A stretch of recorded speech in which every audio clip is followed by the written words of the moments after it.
Hey, what's up guys, Sir Emanon here, and welcome to another feature match commentary on the channel today. So this is going to be for round 7 of the LCS that's currently going on this weekend, and it's going to be featuring Pavlenko versus Schrecklinger. I hope I'm pronouncing their names correctly. But looks like Alex did win the RPS here, chooses to go first, and fires off a Pot of Extravagance first thing off the bat. That's going to be met with an Ash Blossom. And both these players are actually in a Discord chat right now, and they're actually totally cool with this being on YouTube, so shoutouts to you guys if you end up watching. But we're going to see a Curse Eldon as a follow-up, so this is going to be an Eldlich variant of some kind. That's going to go ahead and search for Conquistador. This is a 40 card build, unlike the 60 card builds that we saw a bit of yesterday. And this might be what Ka was trying to play in his last match, but unfortunately he breaks twice in a row. And he's on Black Awakening here too, so this could very well just be a more pure build. That's going to go ahead and summon out Golden Lord from deck. Oh, and he's going to go ahead and activate Lilith. So this is a card we also saw yesterday, just as basically an additional trap trick in its own right, in the form of a normal summonable monster. So I really like the fact that Eldlich always has, just the flexibility of trading normal summons based on what variant you're running. It could be like zoo cards, it could be like we saw Invoked way back, but obviously Invoked is not as prevalent at the moment.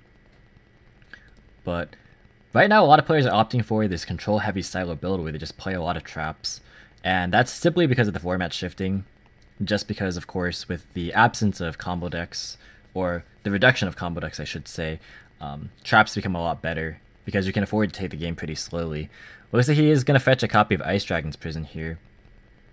And that's going to be quite useful if he's anticipating a mirror match. It's very possible that players of the stage know what their opponents are on. I haven't been keeping track personally, but it's possible that, if he's against a mirror match, this could be very, very useful. He's going to send an additional card and pass, probably the Conquistador. And his opponent is going to draw for turn to 5 cards in hand. So we will now see, looks like it's going to be a Paw of Desires, so this could be a virtual world. Gonna go ahead and banish 10 to draw 2. I didn't realize until I looked at all my thumbnails for these rounds, for this LCS, but almost every single one, I think every match actually had Eldlich in it. So Eldlich being super popular. I also think it's the most represented deck. I could be incorrect there, but I did see the deck breakdown. Never mind, it's not Virtual World, it's Dogmatika. Could be Dogmatika Invoked actually, which would be pretty interesting, because that's a deck we have not seen yet. Both of these players are at table, let me check real fast, table 6, and they're both X1. So going to be sending the Entis, that's going to search for a Maximus, so Entis can go ahead and pop what he knows is Conquistador. So he's going to go ahead and get rid of that. So now all he has to do is worry about the Ice Dragon's Prison.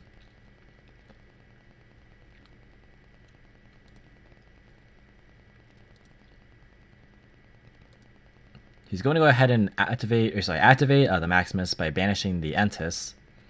That's going to summon itself. And then its effect is going to be fired off here. And I don't think if you're Eldlich you really care that much. Simply because you're on Extravagance anyway. And this does seem to be a very pure-centric build. So the extra deck is probably going to be utility. You might even have room to insulate yourself against Maximus. Like you might play your own Entis, for example. So it's not out of the realm of possibility that we see, like, Entis or Nova being sent. Or just like other cards, maybe like Omega. Theoretically, this build also could still be playing Dogmatika. We've seen Extravagance with Dogmatika Eldlich before, so definitely not highly unlikely. Looks like both players are thinking here.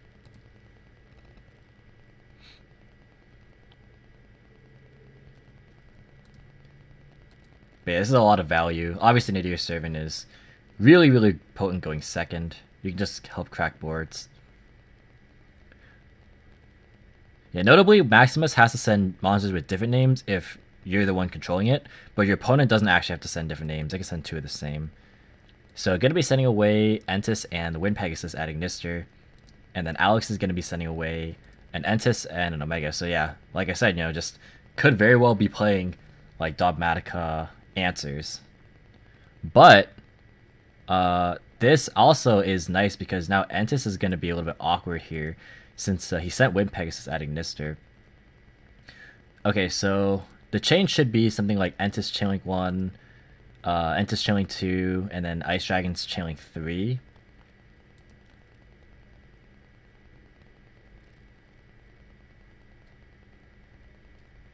So this can now trigger if he wants to. Ice Dragon's Prison taking Ash here as like the only target.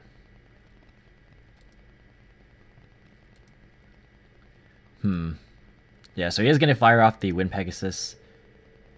Let's see what he decides to shuffle back. This does not target, I don't believe. Oh, wait, no, it does. Never mind. What am I confusing this with? Probably Lib, I think. Lib doesn't target. But he's going to go ahead and shuffle away the Cursed Eldland. So that's going to kind of stifle any follow-up there. And that was a lot of value off of a Maximus. Or rather, off of a Nidir Servant. It cleared 3 cards, basically. It cleared the Conquistador, the Ice Dragon's Prison, and the Cursed Eldland. Looks like that's going to be followed up by a normal summon Ecclesia. That can search for perhaps the Punishment, which, you know, Punishment getting a lot of value here this weekend as well for this tournament, just because so many control matchups. And this card really helps you grind super, super well. We're going to see a couple of set cards. Could just be a pass from this position. Yep, going to be a pass from his name. Yeah, Robin, or is his name. Just want to make sure that that's actually his name. And then we're going to see Conquistador. That's going to grab a Scarlet in the end phase here.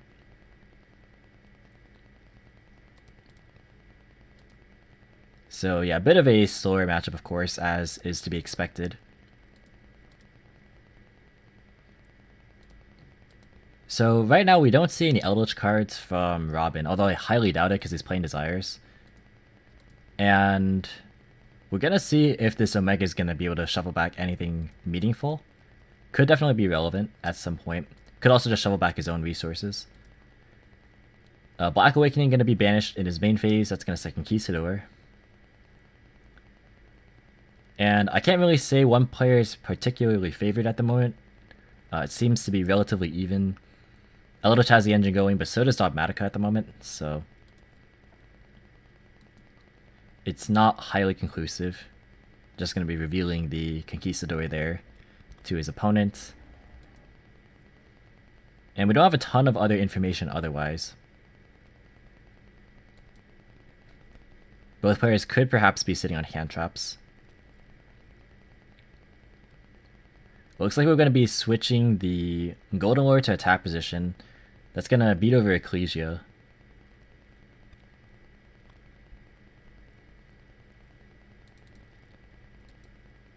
And probably just going to be a pass.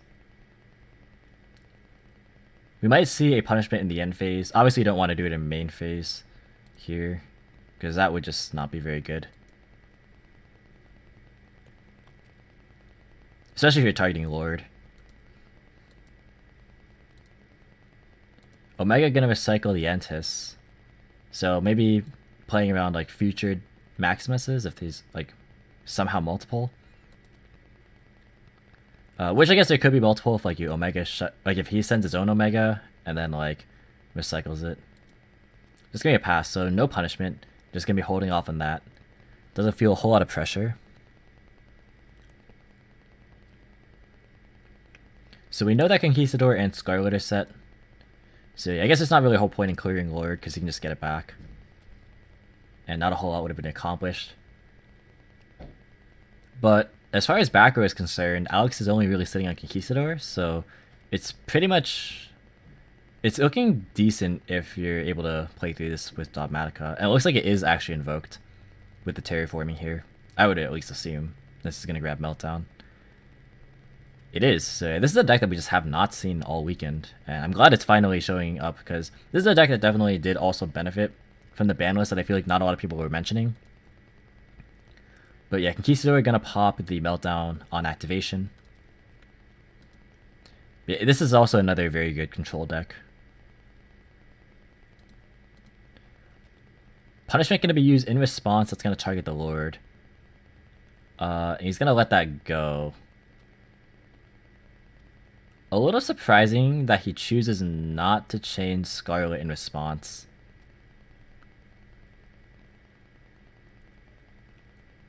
At least I think that was Scarlet that was set, unless if I just completely lost track. But he's going to go ahead and now resolve his Meltdown. I guess he doesn't care because of the fact that, like, Alistair doesn't do anything now because he's going to be under punishment. And he sent Construct, which is also interesting. Not sending, like, Alkalone. I wonder why that is. He's going to set... That's probably a set Alistair because it also triggers when it's flipped face up. He's going to pass. He's going to go ahead and use... Oh, it is Scarlet. Okay, so it is Scarlet. He's going to use that in the end of the turn here. And that did get met with Ash. Okay, so either way, this Meltdown was staying.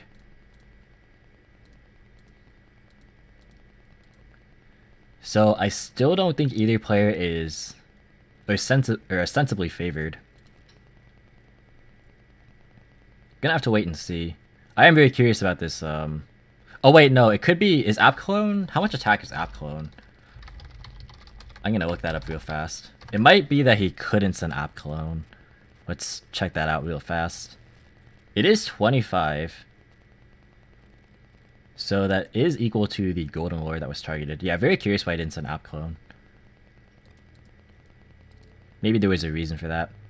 He's gonna make Omega, which is really cool. He put it back and now he's able to summon it. So Omega actually can get a lot of value by just recycling some Golden Lords or Golden Lands or Elixirs if he needs to. Just have like extra stuff in circulation.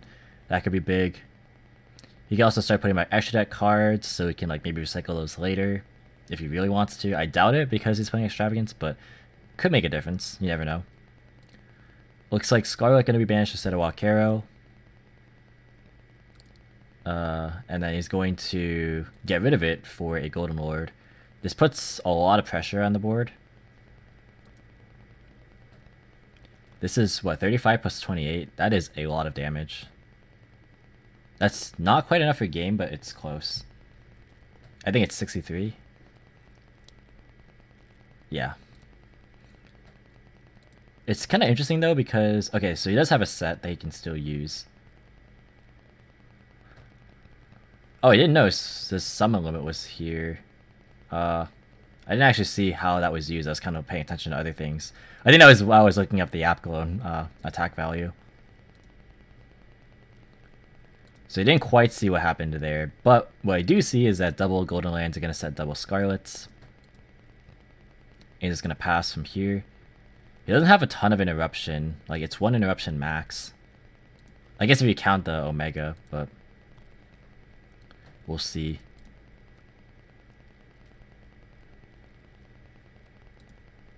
Oh, I think what happened was... Wait. What exactly happened there? Because Alistair also went to Grave before the battle phase. Oh man, I wish I didn't tab out. This is why I wish I had multiple monitors so I could actually see... instead of having to like look up the attack value of Apclone in a different tab and not actually see how these Alistair got outed.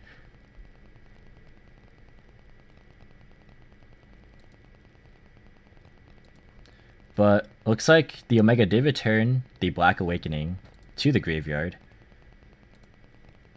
That's something that I'll be able to like watch back, like as I watch or rewatch this game, and then see, okay, that's how Alistair got outed, and then like that's what happened with the summon limit. Oh, you know what? There's two lords here, so maybe he had a lord in hand and used summon limit as the pitch fodder to get rid of Alistair. I think that's what happened. Yeah, again, I tabbed out, so I didn't look at it, but...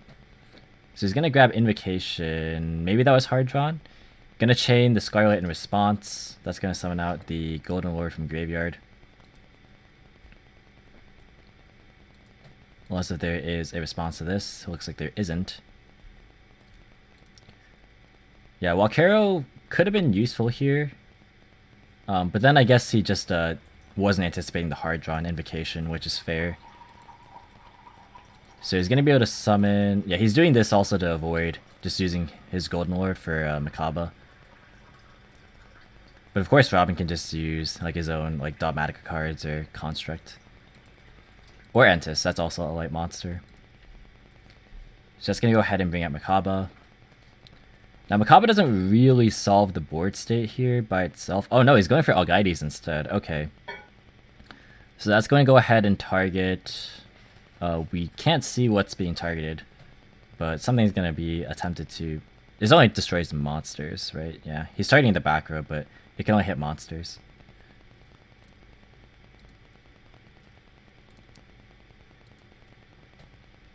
So you probably just hit the Lord that was summoned off of the Scarlet. Because obviously the other two, you know, you don't really get a lot of value since Omega can just tag out. And then this Lord can't be destroyed. Oh, maybe he is targeting Omega? Let's see. He's targeting Omega and he's choosing not to chain it. I'll probably to play around Triple Tactics Talents, which is fair. Because Invoked Dogmatika is a deck that definitely can play that card. Oh, but he had the Walk Hero anyway. Okay, so he's actually going to use this now to banish the Invocation.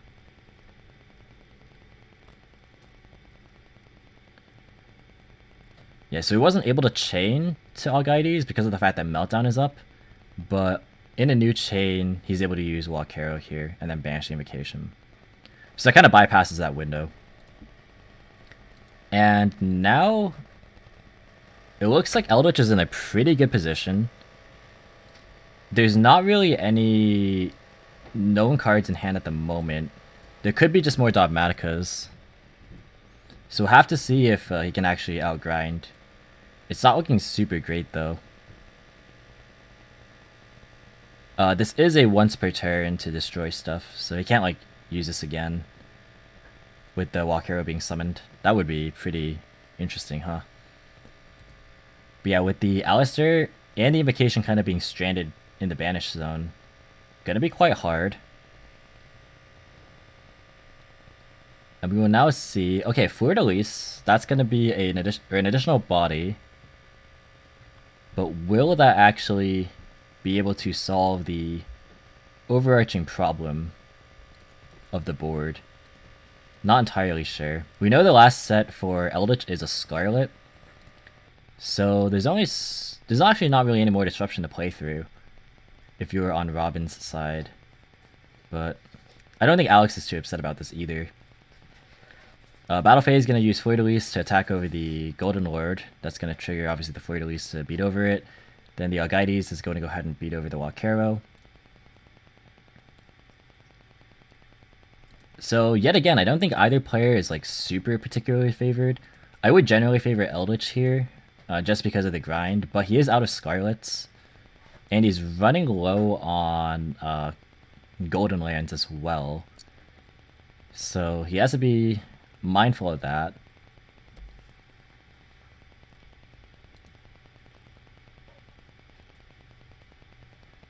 Main phase 2. We'll see if there's anything else that's going to happen. I do wonder what this back row is as well. This back row has not been used since turn 1. This is a very slow, long, grindy matchup. Alright, so he's going to use Algides' other effect to banish Construct. That's going to gain attack until the end of the opponent's turn. That way the Golden Lord can't just attack over it. And now he has to be leery of the fact that this obviously can just pop his monsters. Alright, so play passes back to Alex. He's going to go ahead and banish the Black Awakening. That's going to set Conquistador.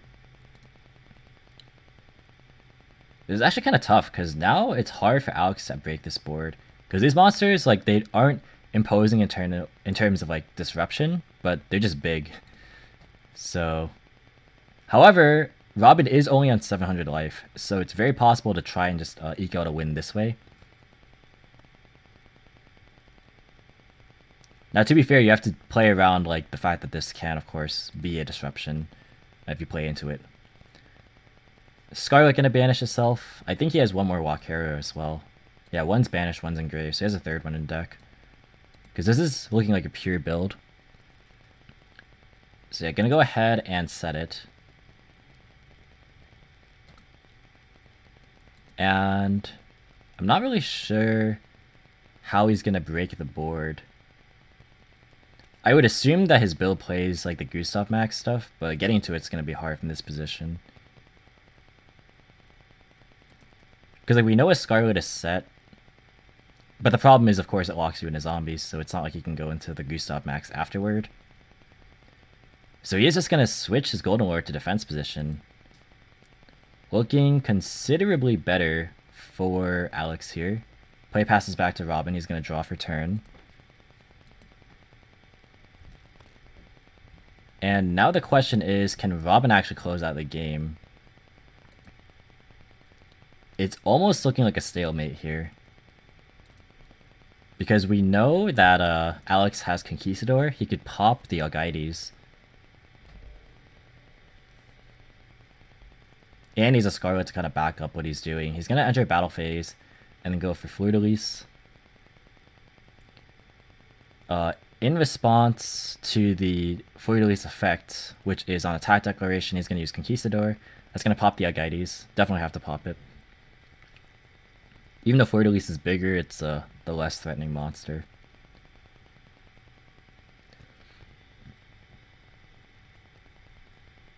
And now the question is actually if this ended up resolving, or if it was in response to the attack. Well, he would have the window to use this anyway, so I'm going to assume it's on 35. He's going to pass turn from there, so he's not really drawing any more Ecclesias, any more Nadir Servants. He's not drawing invoked cards either.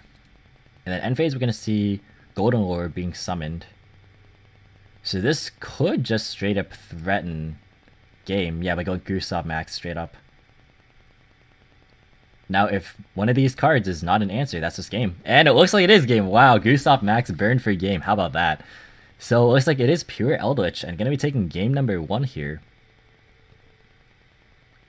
So that is an unexpected way to end the game.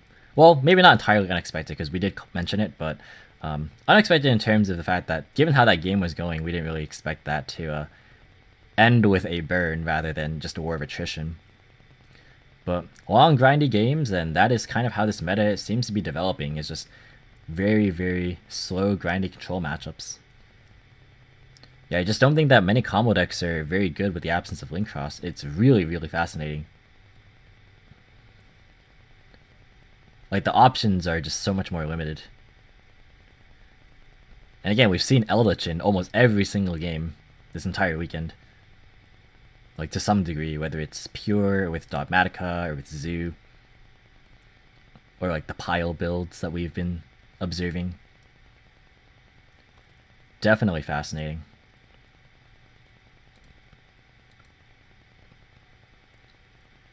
So we'll see what the siding pattern is going to be moving into game 2. Invoked Dogmatika is another deck that can easily use Ice Dragon's Prism, which is one of the cards of the weekend. Of course, it's been good for a while now, but this is probably... I don't think it's ever been better than this weekend. Like, that card has been absolutely absurd. Like, that card is particularly good against Eldlich.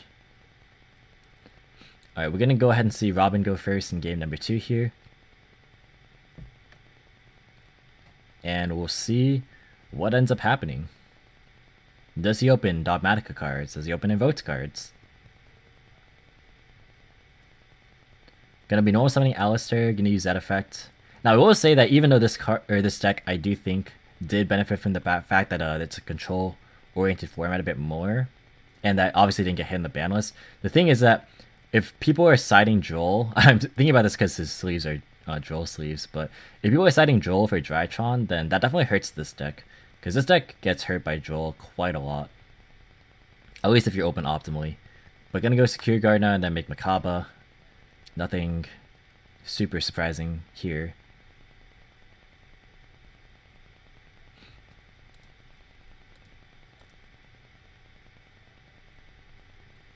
Alright. Gonna go ahead and recycle the Invocation to add back Alistair.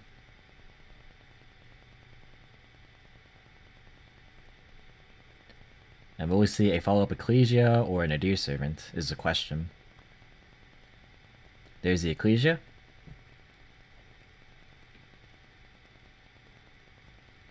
We're going to see her effect be activated. It's unlikely he has a hand trap. For one, because this deck seems like it's just playing a lot of traps instead of hand traps. And for another, because you would have stopped Alistair most likely. We're going to search Punishment off the Ecclesia.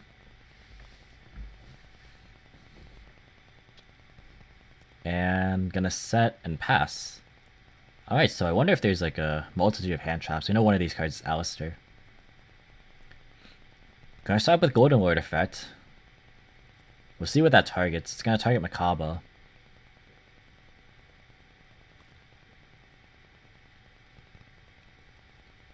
So because it's activated in hand, it wouldn't get banished. If Hcabe was to negate this. So I think you just let it go, yeah. Like, people might be wondering why you let that go. The reason is that, like, you're trading a card for a card that, like, already would have served its purpose. Right? So, like, the Hcabe did its job by forcing a card. Like, in this case, it forced 2 cards. But I mean, it is Eldlich, so, like, you get them back. But, like, effectively, Hcabe served its purpose. And you have Alistair to just keep going anyways. Plus, like, even if not, like, if you're under punishment, then it doesn't really matter a whole lot, because you can just control the game anyways. But yeah, it looks like we see Curse Eldlin was searching, I believe that was Walkero, and then got sent away for the Golden Lord. Just beat over Ecclesia. But yeah, in this game state, like, now you can just, like, try again, right? End phase is going to go ahead and banish the Scarlet to set a Conquistador, perhaps. If he doesn't already have one. Or he's going to go for Walkero. Perhaps trying to dissuade Invocation recycling. That could also be the play. So even if he didn't have Conquistador, this might have been the correct choice. I think this was a good choice to get Walkero here. Gonna activate Desires here. Seems like that was off the top. And now we're gonna go ahead and have a lot of momentum for Invoked. A little surprised he didn't Alistair first. There is a small chance, I mean, it's not like big, but there is a chance that you banish your Invocations off the Desires.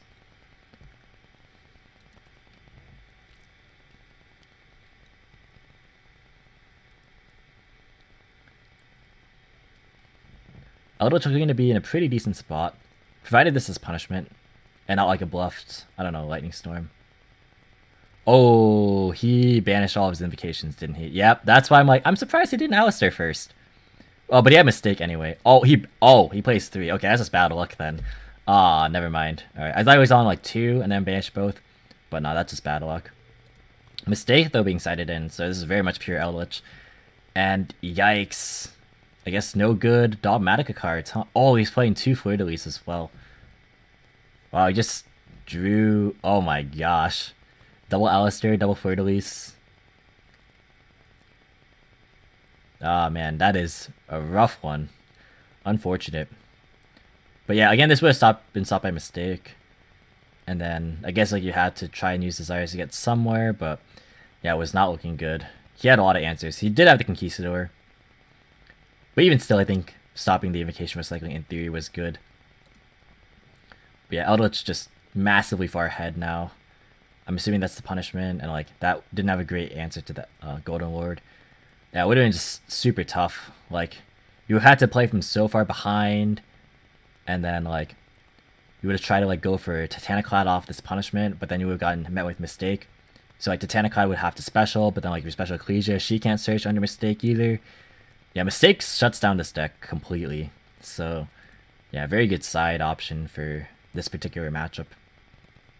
And also for Drytron, obviously.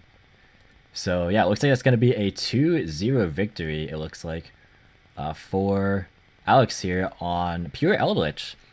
So Alex is now going to move into round 8, still X1, so very solid chance to top. And I think X2 still have a chance as well, if your tiebreakers are good. So Robin also has a chance to do well here. But that's going to do it for the video, guys. Thank you so much for watching. Hope you all enjoyed. If you did, be sure to leave a like as well as any thoughts or feedback in the comments. Subscribe for more informative and competitive video content. If you want to, you can follow me on all social media platforms or support me via Patreon or TCG Player. All the links are in the description as always. And until next time, I'll catch you in the next video. See you guys.